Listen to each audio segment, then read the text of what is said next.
In a quiet railway town, under the shadow of military occupation, one man observed the rhythm of iron and steam, noticing what others could not. This is the untold story of a railway worker whose courage and ingenuity stopped a supply train cold, altering the course of history without ever being seen. Join us as we uncover the meticulous planning, the silent sabotage, and the legacy of a hero lost to time. The town lay quiet beneath a low-hanging fog that shrouded the cobblestone streets and the distant hills. Smoke from coal-fired engines spiraled upward, merging with the morning mist in a haze that blurred the outlines of buildings and warehouses. Steam hissed from the tenders of idle locomotives, and the sharp, metallic scent of iron and coal permeated the air. For the residents, the rhythm of daily life was tied inexorably to the railways, deliveries, passenger arrivals, and the constant hum of freight defined the passage of hours. Yet beneath the routine, an undercurrent of tension threaded through the town.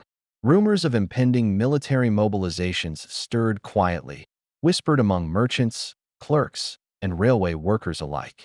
Along the eastern siding, the protagonist, a railway worker of measured habit and precise observation, patrolled the rails. His eyes cataloged the movement of engines, noting the alignment of switches, the slack of coupling rods, and the rotation of guard shifts. Coal was shoveled into the fireboxes with methodical rhythm, pistons hissed and clanged, and the worker noted the precise sequence of operations that allowed each locomotive to depart and arrive on schedule. Supply manifests, stacked carefully in the station office, chronicled the movement of materials, barrels of provisions, crates of ammunition, and machinery for military purposes. Each entry hinted at the duality of the town's purpose, commerce intertwined with strategic necessity. Military trains passed frequently along the main line, their carriages heavier than typical freight, the weight distribution suggesting the transport of arms, armor, or specialized equipment. Guards, uniformed and rigid, paced the platforms and bridges, scanning for unauthorized access. Their presence was an intrusion upon the ordinary cadence of work, yet it was tolerated as part of the unspoken rules of living under watchful eyes. The worker observed without comment, noting the rotation of guards, their spacing along carriages, and the intervals at which they reported to superior officers. Each patrol left gaps, however minute, that could be exploited, but such thoughts were catalogued clinically, without emotion. In the yards, minor anomalies drew the worker's attention. A shipment had arrived late the previous night, its carriages unmarked and heavily guarded. Whispers in the taverns suggested unusual cargo, secretive enough that even the station clerks were left in uncertainty. The worker noted the oddity without outward expression, cataloging it as a potential irregularity in the otherwise predictable system. Steam valves hissed intermittently, echoing through the fog, a reminder that the machinery itself could both reveal and conceal. The town streets were similarly subdued. Shopkeepers lifted shutters with mechanical precision. Children's footsteps echoed against stone in the early mist, and the smell of coal fire mingled with the earthy scent of damp fog. Observation was omnipresent. The worker moved with the awareness that even ordinary actions might reveal too much, and that vigilance was as much a habit as maintenance or shunting. From a vantage point near the signal tower, he traced the alignment of distant tracks, noting how each lever governed the path of approaching engines. Manual switches clicked under the weight of iron, flanked by ballast and tie plates that shone faintly in the fog. The psychological tension of anticipating conflict pressed lightly upon him, the claustrophobic spaces between engines and carriages amplifying every sound. The rattle of chains, the groan of wheels over rails, the distant whistle of a train approaching from the horizon. And then, from the east, a low hum reached his ears, a cadence familiar yet charged with uncertainty. The vibration traveled along the rails, subtle at first, then insistent. Shadows of the approaching train coalesced through the fog, its whistles muted by distance. Yet each echo resonated with the promise of unknown cargo. The worker's gaze fixed upon the advancing silhouettes, cataloging wheels, couplings, and the alignment of carriages. He understood that the ordinary rhythm of the town was about to be disrupted. The fog swallowed the details of the train, leaving only the promise of movement, weight, and secrecy. Coal smoke drifted past the signal tower, merging with the mist. And then, unmistakably, the first wheels struck the junction, a heavily guarded supply train approaching, its purpose and contents a mystery. The rails hummed with tension, and the town held its breath. The fog lingered along the tracks longer than usual, thickening over the ballast and timber sleepers, swallowing the town in muted gray tones. Steam hissed from engines standing idle, while the rhythmic chug of departing trains echoed faintly in the distance. The railway worker, vigilant and precise, maintained a careful distance from the approaching engines, cataloging every mechanical detail with methodical attention. Patterns were emerging, patterns that, if observed meticulously, revealed both the efficiency and the vulnerabilities of the occupying force. The military trains, larger and more heavily reinforced than ordinary freight, carried the hallmarks of a disciplined and formidable presence. Iron-plated carriages bore the weight of cargo crates stacked in precise formation, each labeled with crude insignia and numbered manifests. Guards walked along the platforms and between carriages, rifles slung and polished bayonets reflecting the fog-laden light. Their steps followed predictable rotations, yet subtle deviations hinted at gaps and lapses, small irregularities the worker cataloged carefully. From his vantage near the eastern siding, the worker sketched mental maps of movements, the interval between trains, the sequence of guard inspections, the timing of whistle signals used for departures and arrivals. Manual semaphore signals blinked intermittently against the fog, each position commanding the flow of approaching engines.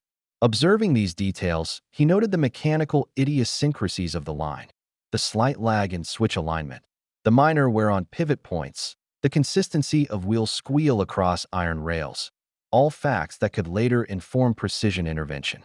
The town itself seemed to shrink beneath the imposing presence of the military. Merchants kept shutters closed, shop windows reflected only fog and shadow, and the streets emptied in measured rhythm. Yet the railway yard remained a theater of complex interaction, where men and machines moved with predictable cadence but masked deeper tensions.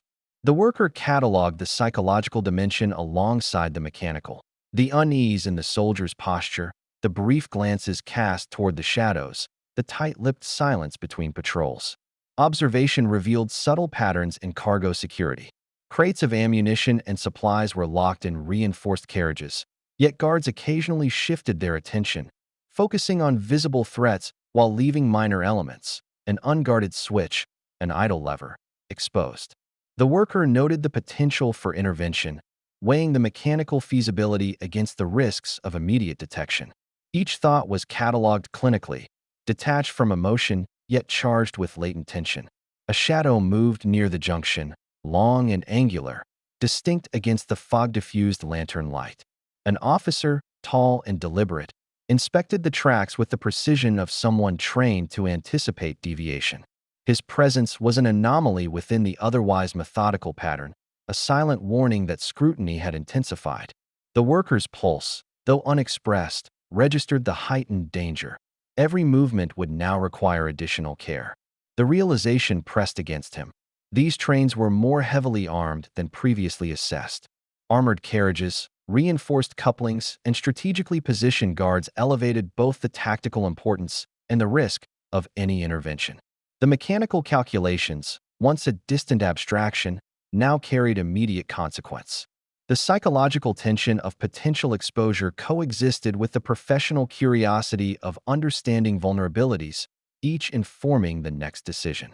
From the edge of the siding, the worker cataloged the alignment of switches, the spacing of sleepers, and the placement of ballast.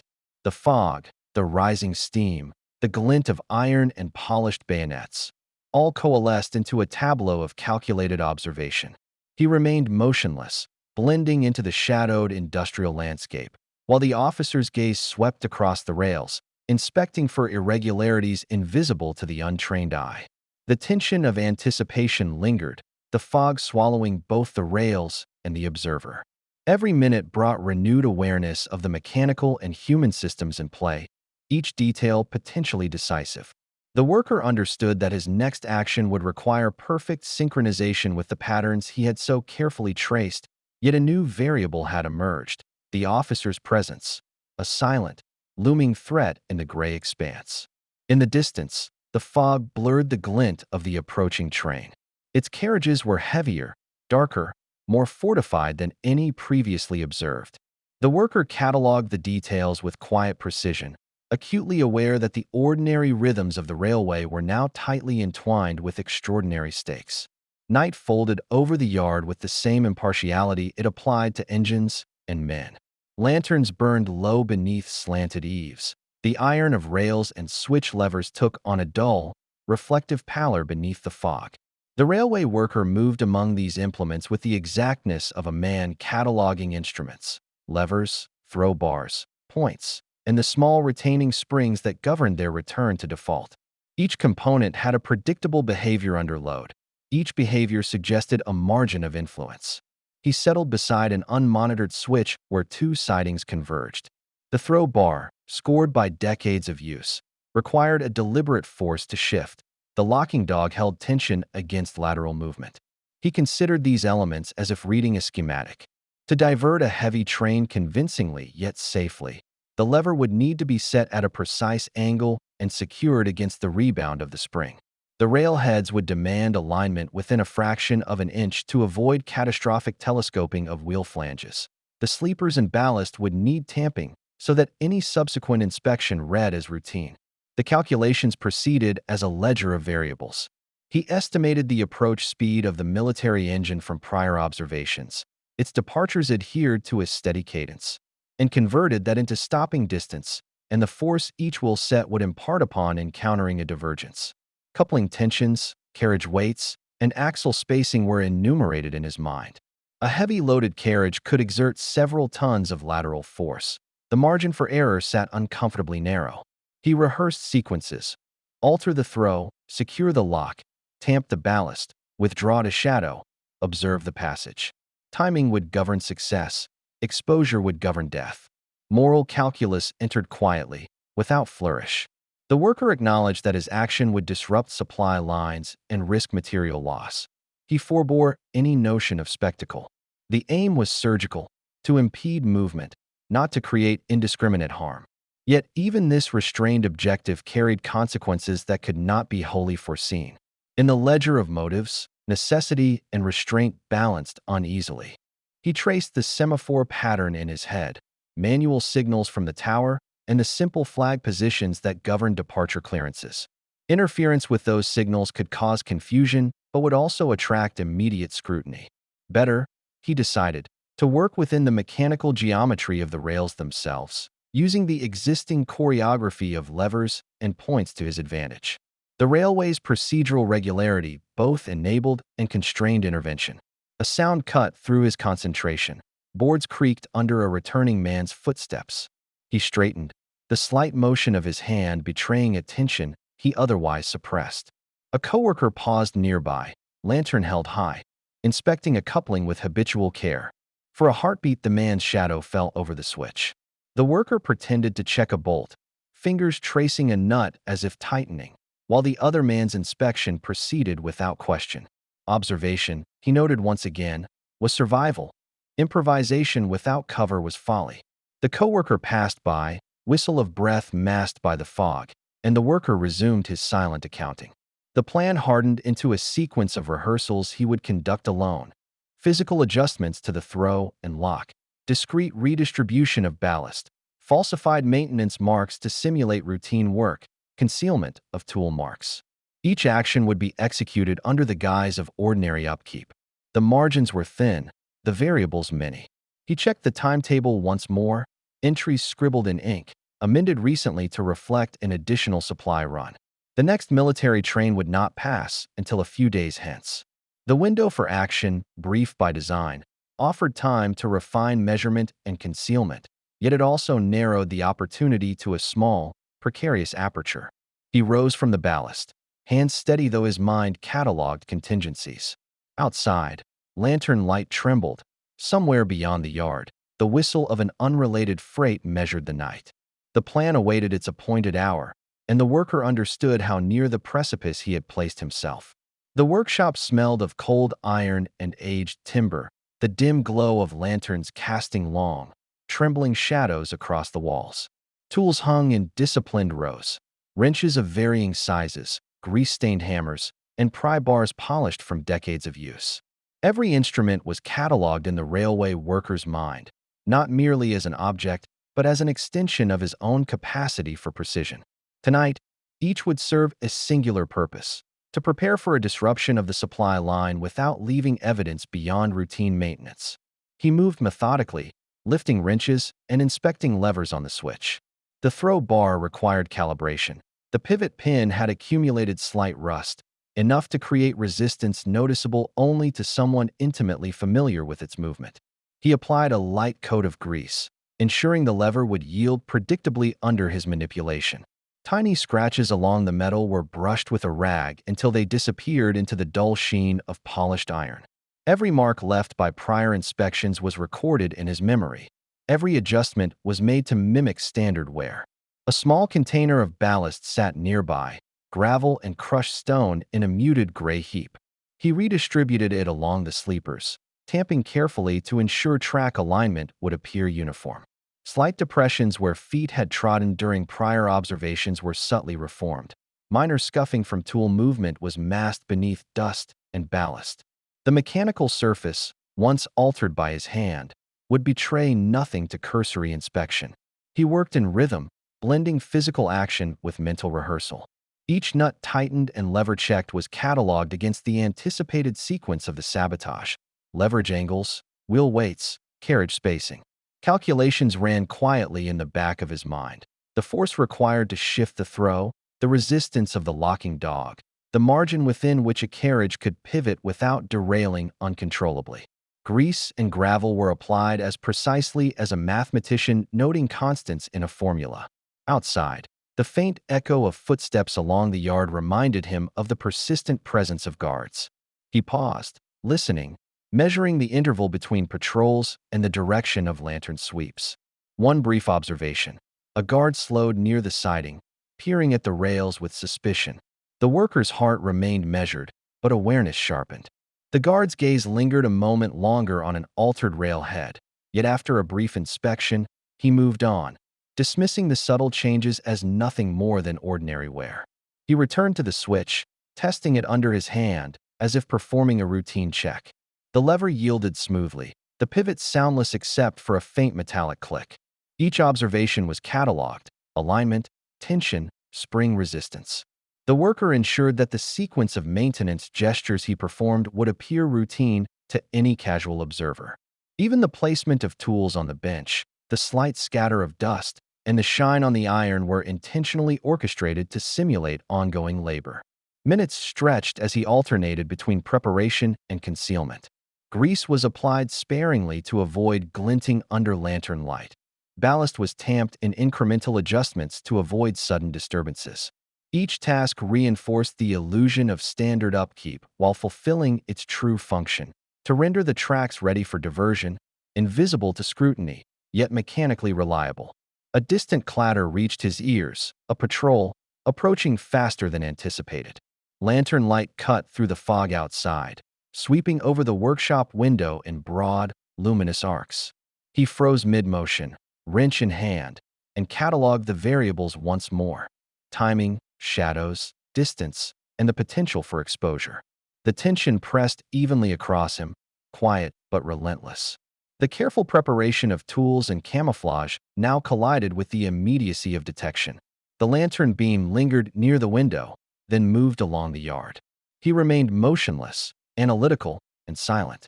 Outside, the patrol advanced, their boots striking the rails in measured rhythm. The night held its breath. The back room of the tavern was small and dimly lit, lanterns flickering against the plaster walls, throwing uneven shadows that pooled in corners. Dust hung in the stagnant air, mingling with the faint tang of coal smoke from the hearth. The railway worker entered quietly, closing the door behind him with minimal sound, and allowed his eyes to adjust to the sparse illumination. At a worn wooden table, 3 figures waited, hunched over maps and handwritten ledgers, their faces partly obscured by shadow. The group spoke in measured tones, careful to maintain a volume that would not carry beyond the room. Each word was deliberate, carrying layered meaning. Coded phrases replaced names and locations, a necessity in a town where even ordinary whispers could be reported. They relayed observations from vantage points along the railway, the approach speeds of military supply trains, the rotation of guard patrols, the timing of semaphore signals, and subtle changes in carriages or cargo manifests. The workers studied the maps laid before him. Sidings, switch positions, and the alignment of rails were all annotated with minute detail, forming a layered understanding of the yard's operational rhythm. Notes from rooftop vantage points recorded patterns in light lantern rotations, the precise spacing of guards along platforms, and even gaps in inspection schedules. Each observation complemented the workers' own prior recordings of mechanical behavior and timing, integrating human and physical variables into a comprehensive picture. A particular ledger drew his attention, an incoming high-priority shipment, scheduled for night passage. The entry detailed the composition of the train, armored carriages, crates of munitions, and supplies critical to the occupying force's regional operations. Timing was exact, down to the minute, allowing him to correlate previous train patterns with the anticipated route. The window for action, the resistance emphasized, was narrow. Any miscalculation could expose the sabotage before execution. The meeting, though clinical in content, carried undercurrents of psychological tension. One ally's manner was unusually guarded, glances flicking toward the doorway and lingering on the worker longer than necessary. His tone remained neutral, yet the subtle hesitation in reporting observations suggested divided loyalties or caution rooted in fear. The worker cataloged this silently, noting that even within trusted networks, variables existed beyond mechanical calculation. Human psychology was as unpredictable as the fog-laden tracks. Discussions turned to methodology. Observation points were rotated, coded signals refined, and contingency plans enumerated. Small adjustments to routine inspections and maintenance schedules were suggested to mask surveillance, blending intelligence gathering into ordinary labor. Every recommendation emphasized minimal trace, mechanical precision, and procedural camouflage. The Resistance's insights reinforced the workers' previous mental rehearsals of lever mechanics, ballast adjustments, and switch alignment, creating an integrated plan that combined human intelligence and technical manipulation. Minutes passed with careful deliberation, each participant aware of the stakes. The worker noted entries in his mind: times of approach, carriage types, distances between sidings, and intervals between guard rotations. Every factor increased the precision of planning while simultaneously amplifying the consequences of misstep. The narrow margin of error became a constant shadow over the conversation, heightening the psychological weight of impending action. As the meeting concluded, a subtle warning was conveyed in the phrasing of a coded message. Not all observers were equally loyal. One among them could betray the plan, intentionally or under duress. The worker cataloged the caution without outward reaction, recognizing the persistent tension between opportunity and risk. Outside, fog lay low over the tracks, curling around rails and sleepers, indistinct yet omnipresent. The night would carry the train through the yard in hours, leaving no margin for error. The worker stepped into the shadows, lantern light fading behind him, carrying with him both the intelligence gathered and the persistent awareness of potential betrayal. The whistle of a distant train sounded faintly, its arrival imminent, the schedule unforgiving. The narrow window for action had begun. The night was dense with fog, clinging to rails and sleepers like a viscous curtain. Lanterns along the siding offered sparse illumination, their light diffused into a gray haze that obscured precise distances and masked every shadow. Steam rose from idle locomotives, curling in ghostly plumes that blurred the outlines of wheels and carriages. The railway worker advanced with deliberate caution, cataloging every creak of timber, every metallic groan of track beneath the fog.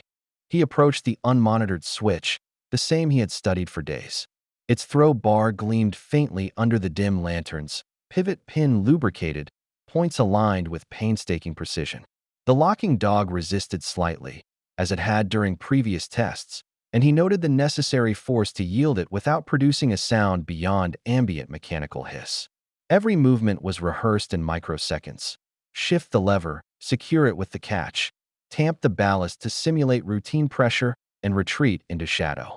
The margin for error was negligible, A single misalignment could cause derailment beyond control or draw attention to the sabotage before its effect was realized. Environmental variables demanded constant calculation. Distant patrols moved along the yard, their lanterns sweeping systematically. He timed each pause, each approach, aligning his actions with the intervals when visibility was lowest. His heartbeat was cataloged alongside these mechanical calculations, a silent indicator of tension rather than panic, a pulse measured against the rhythm of approaching engines. Every creak of iron, every whisper of wind along the rails, became a data point in his mental ledger. The worker reviewed the track layout in his mind. The siding led to a shallow embankment, with ballast laid in uniform rows that could conceal subtle adjustment. Wheel gauge, carriage weight, and coupling tension were accounted for. The speed of the approaching train, estimated from prior observation, dictated the timing of the final lever shift. Too early, and the change might be noticed. Too late, and the train could fail to diverge properly. He knelt beside the switch, fingers brushing the iron, noting the friction in the lever and the slight misalignment of a spike. Grease was applied sparingly to minimize metallic reflection, and a small wooden wedge, previously carved and fitted to the catch, ensured the lever would hold under lateral pressure. Ballast was tamped back into place with a practiced hand, each stone positioned to resemble ordinary wear. Even the marks left by tools were strategically scattered, simulating routine maintenance rather than deliberate intervention. Then came the abrupt bark of a dog from a nearby stable. The sound carried sharply through the fog, cutting across the ambient hiss of steam and distant clatter of train wheels. The worker froze, the tip of his glove resting on the throw bar, calculating both distance and auditory impact. A single soldier could now be alerted by sound. Every step, every mechanical movement was suddenly amplified in consequence. He remained motionless, listening as the echo faded, aware that the enemy's attention could descend at any instant. Minutes stretched. The lantern light shifted as patrols passed along the siding, shadows stretching and contracting against sleepers. The worker cataloged each element, noting the alignment of distant rails, the proximity of approaching locomotives, and the cadence of guard lanterns.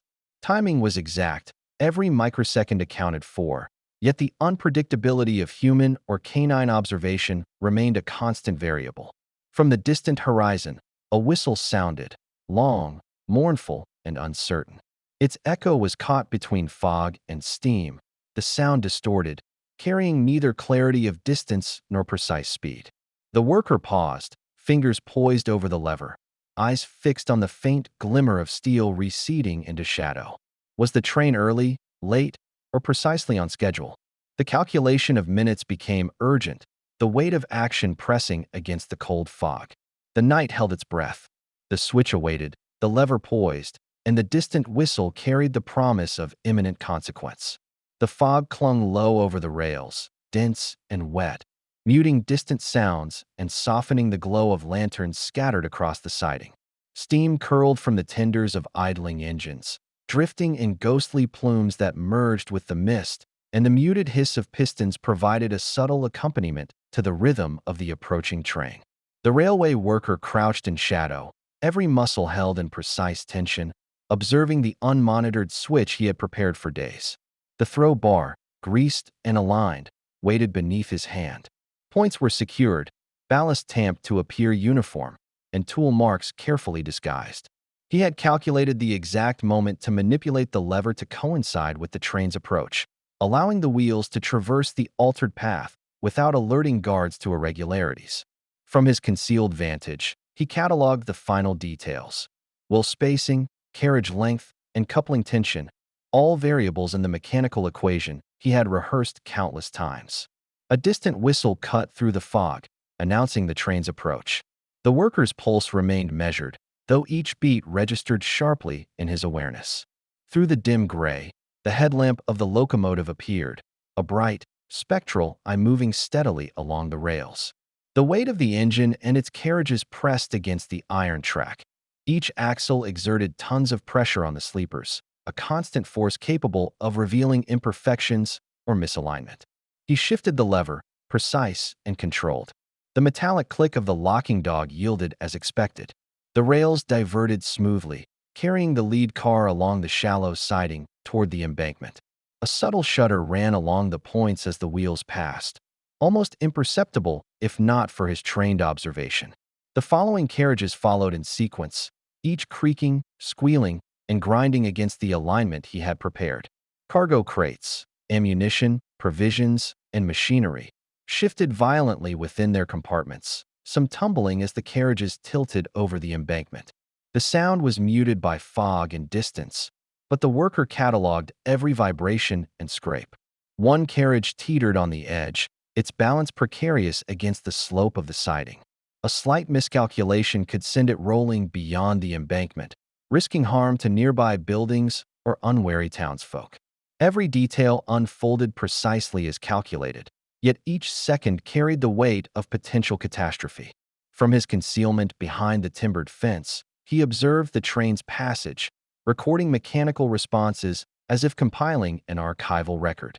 Wheels remained aligned with minimal derailment, couplings strained but intact, and ballast held against displacement.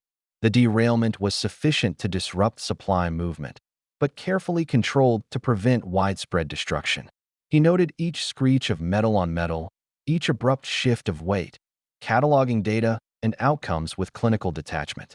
The fog carried voices, shouts of guards, commands issued in clipped tones, and the metallic clatter of feet on rails. Soldiers ran toward the affected carriages, assessing damage and calling for reinforcements. Their presence intensified the shadows, lantern beams sweeping across the derailed siding, but none approached the workers' hidden position. Each observation reinforced the successful execution of the plan, yet the tension remained. Detection was only a matter of distance, angle, and chance. He allowed himself a brief, internal acknowledgement of success. The diversion was complete, the supply line disrupted, and the mechanical precision verified. Yet the psychological weight persisted. Each whistle, each clatter, each shouted order reminded him that exposure would carry immediate consequences. From the fog, lantern light and voices advanced.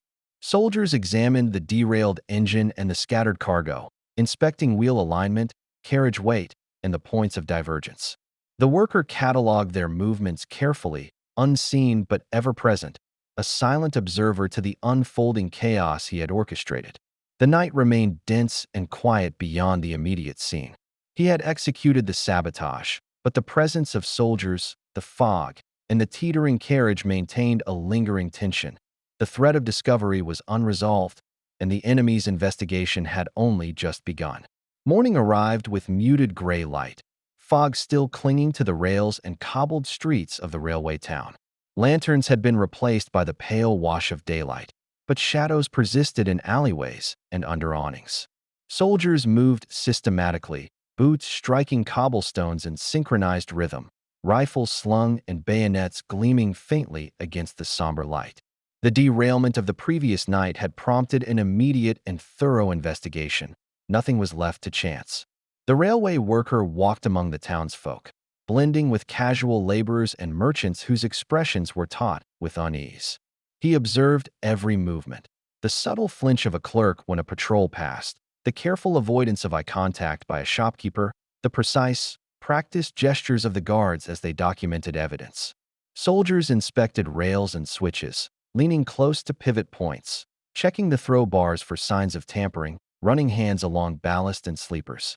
Each step of the procedure followed 19th-century protocols. Measurements were recorded in ink ledgers, distances between sleepers noted, pivot resistance and lever alignment logged with meticulous precision.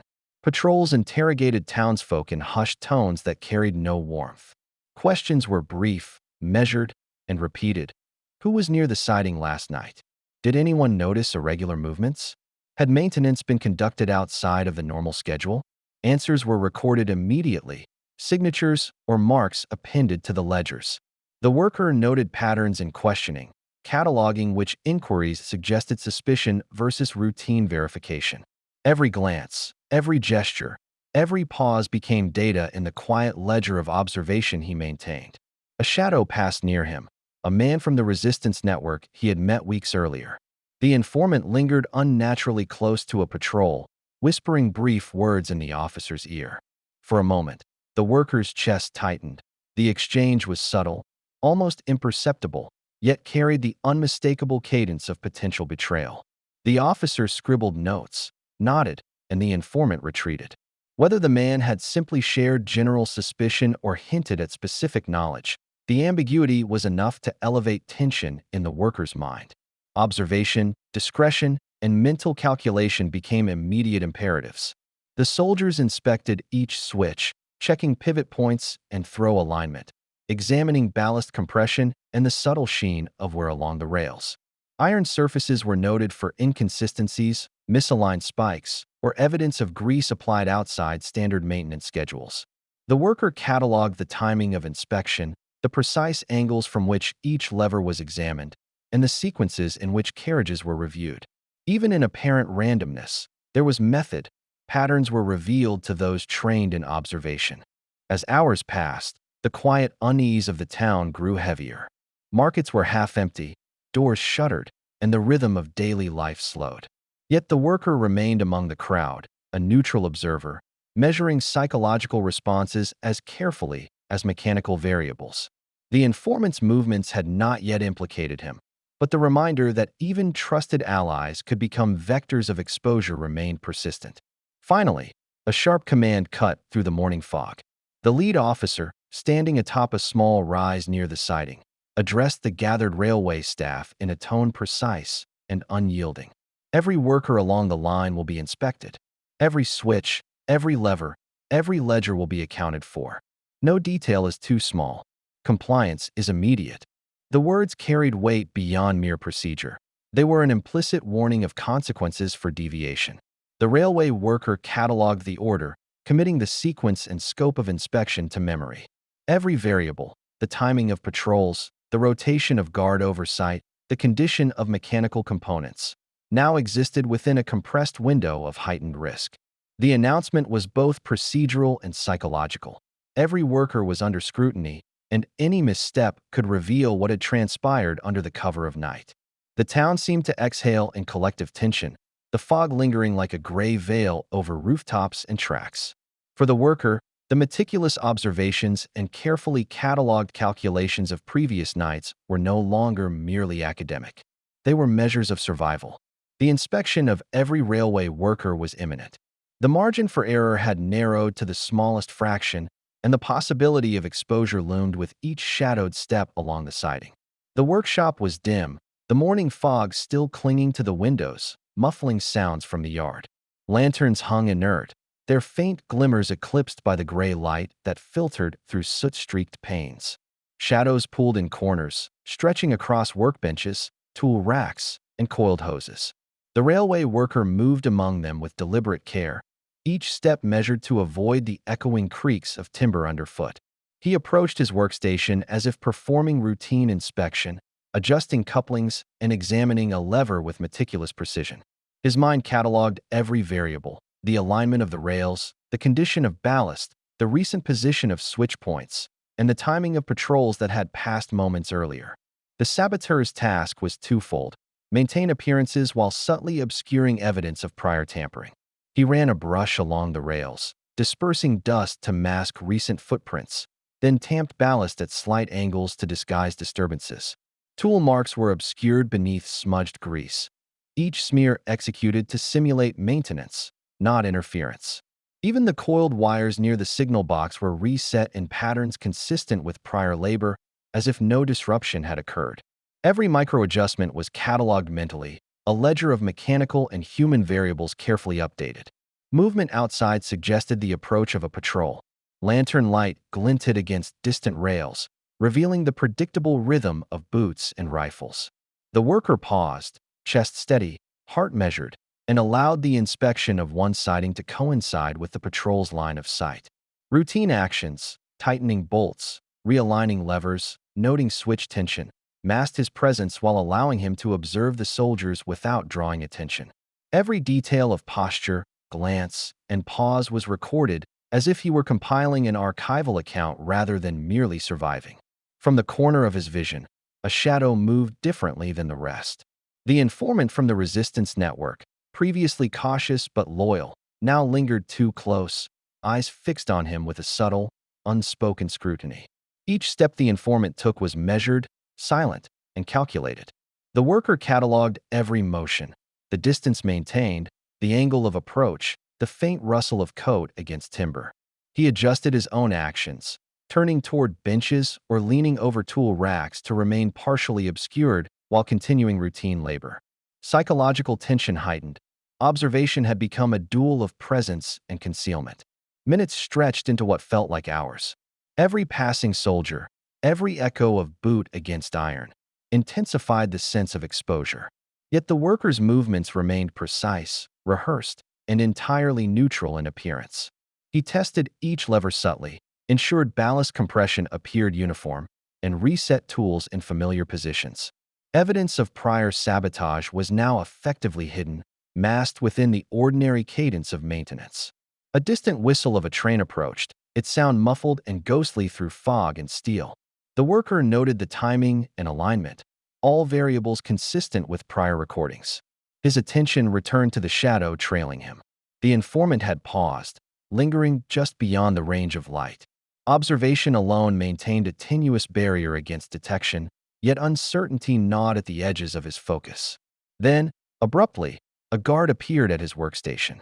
The figure's boots struck iron flooring with a deliberate resonance, lantern held high, illuminating the very tools the worker had been adjusting. Every muscle tensed, yet his expression remained neutral, hands poised mid-task as if frozen in routine labor. The shadow of the informant fell behind him, a silent reminder that detection could emerge from either enemy or ally. The railway worker cataloged the moment, timing, angles, human perception, mechanical arrangement. The margin between routine maintenance and exposure had collapsed into a single, tense instant.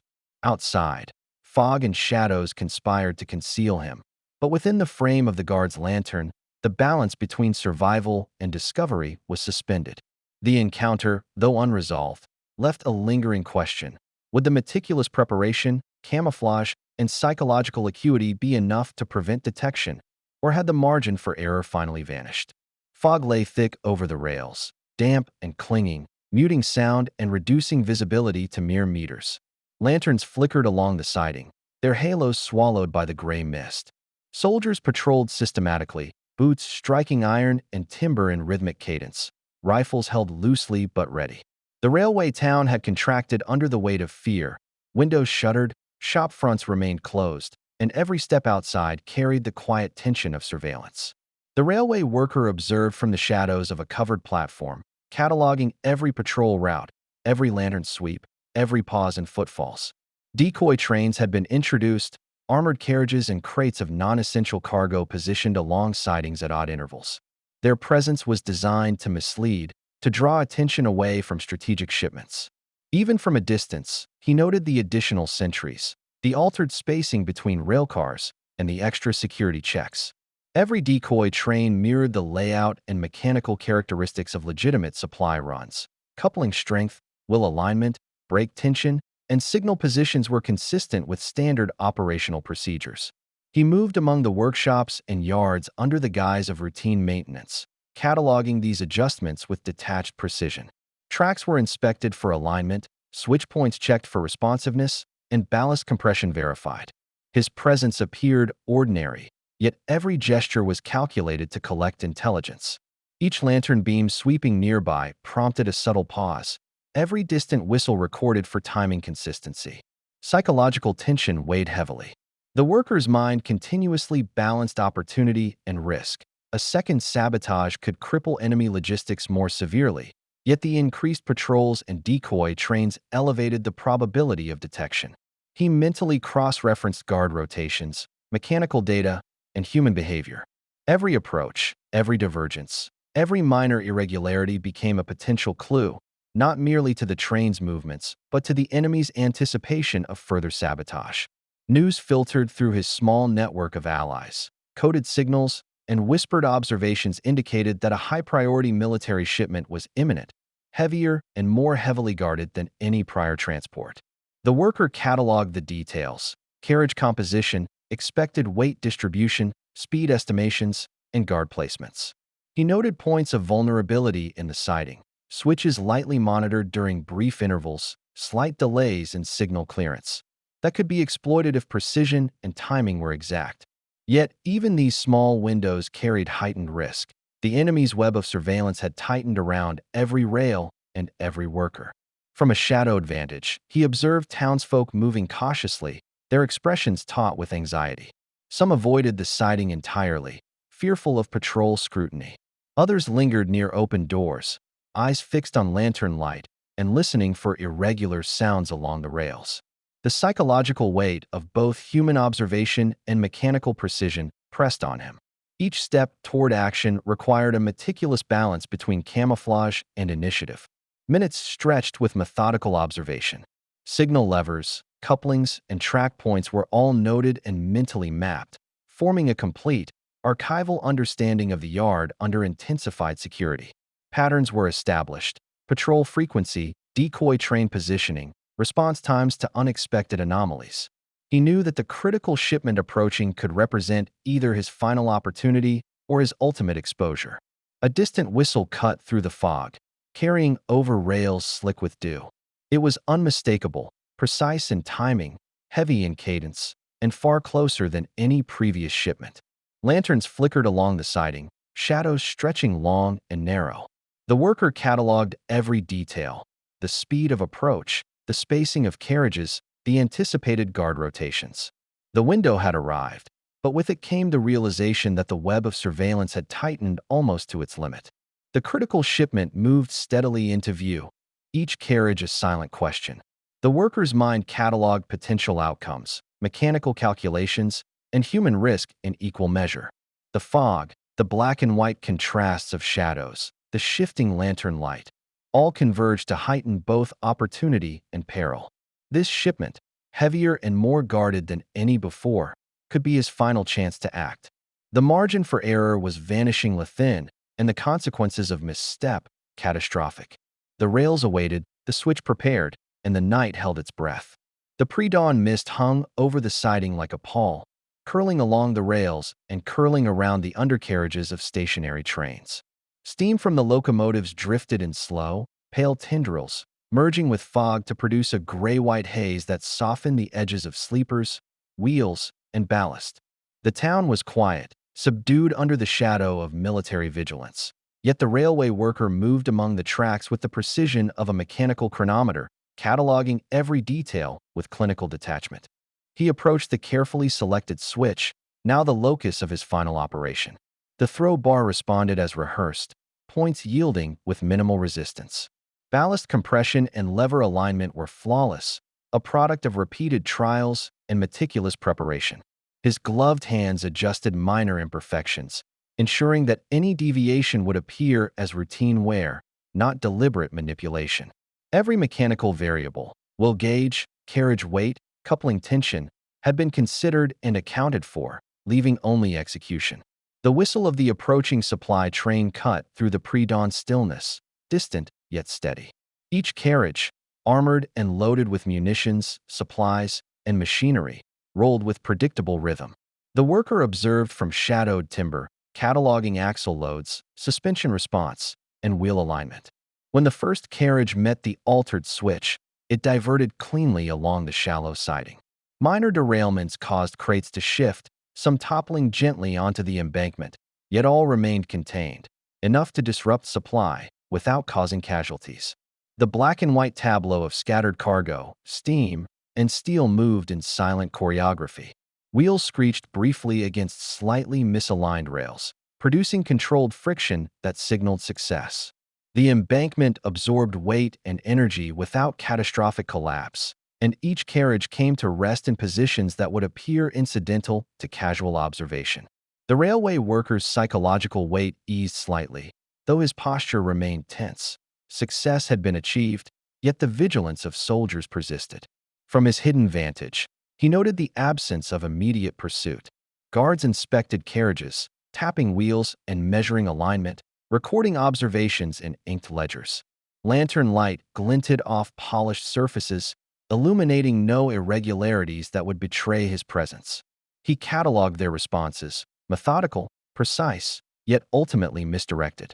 The derailed train was interpreted as mechanical failure, the result of ballast settling or worn sleepers, rather than deliberate sabotage.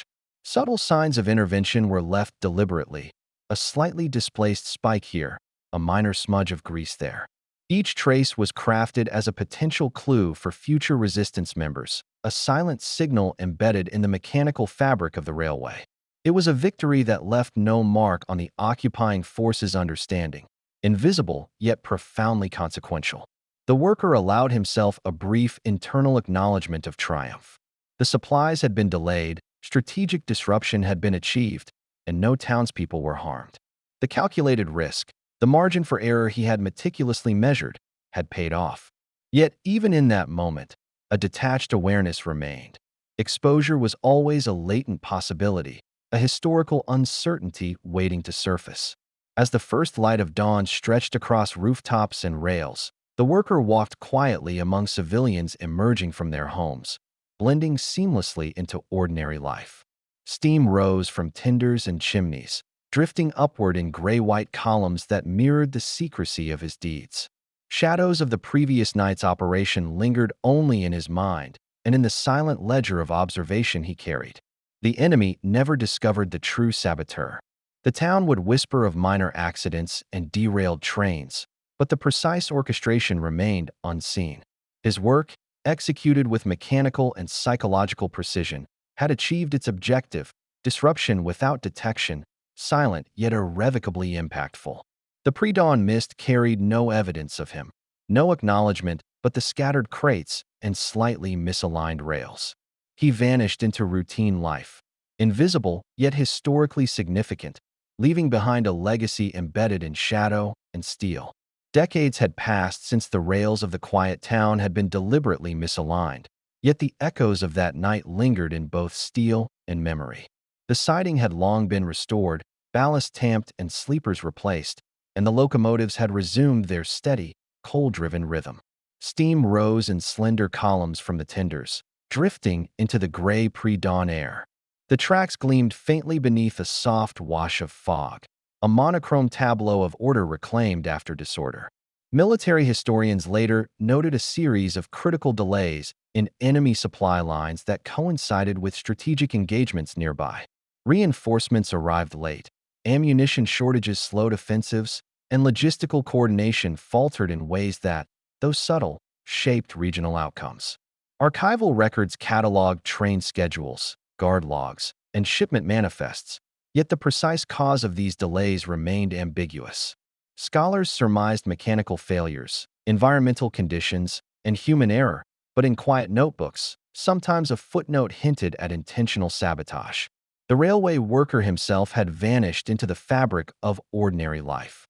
Among townspeople, he became a faint legend, a figure of quiet competence, someone whose presence was felt but whose identity remained unrecorded. Stories passed in hushed tones, of the night the supply train faltered, of cargo scattered without casualties, of unseen hands guiding the outcome. But none could confirm the man who had orchestrated it. His actions were reflected not in accolades or records, but in the tactical advantage gained by those resisting occupation. Psychological reflection on the event emphasizes the balance between courage and anonymity. The worker's precision, patience, and detachment had transformed mechanical knowledge into strategic leverage. Every lever thrown, every switch adjusted, every shift of ballast had been executed without recognition, yet the consequences rippled through military operations. This silent heroism, methodical, unobserved, archival, underscored the complex interplay between individual initiative and historical outcomes. Railway restorations proceeded carefully, following standard 19th-century protocols. Sleepers were replaced with uniformity, switch levers calibrated for mechanical reliability, and ballast compacted to restore track integrity. Signal towers were inspected, manual semaphores realigned, and guard rotations reinforced. All traces of the deliberate misalignment were erased, yet the historical record preserved the outcomes: delayed trains, disrupted supply chains, and subtle shifts in military fortunes. Even decades later, archival photographs captured fogged rails and the long silhouettes of locomotives under pale light. Black and white images suggested the enduring quiet of the town, the rising steam a visual metaphor for unseen labor and silent courage. Scholars debate the identity of the saboteur, poring over ledger entries, maintenance logs, and anecdotal testimonies, yet no conclusive evidence emerges. The ambiguity remains, a testament to the efficacy of his methodical concealment and the psychological weight of remaining unseen. The legacy is therefore twofold: tangible in its operational impact and intangible in its anonymity. The town continued to thrive. Trains moved as they had before, and yet the story of one railway worker, his decisions, his precise calculations, and his silent heroism remained embedded in shadow and steel. He had altered history without recognition, leaving historians and strategists to reconstruct events from the outcomes alone. Steam rose steadily from the engines, drifting over tracks restored to apparent normalcy, and the quiet town carried on in measured rhythm. Shadows shifted across sleepers and rails, black and white contrasts of mist and iron, light and darkness. In the archives, in the ledger entries, and in the fading memories of the town, the question persisted: who had orchestrated the sabotage? The identity remained obscured, shrouded in history, leaving the legacy of courage, ingenuity, and silent heroism unresolved, yet undeniably present. The rails have long since returned to their routine, yet the story of that silent sabotage remains etched in history. One man's precision, patience, and courage delayed enemy forces, leaving a legacy historians still debate today. If you found this journey into hidden heroism compelling, subscribe for more untold war stories, and hit the bell to never miss a chapter of history's silent victories.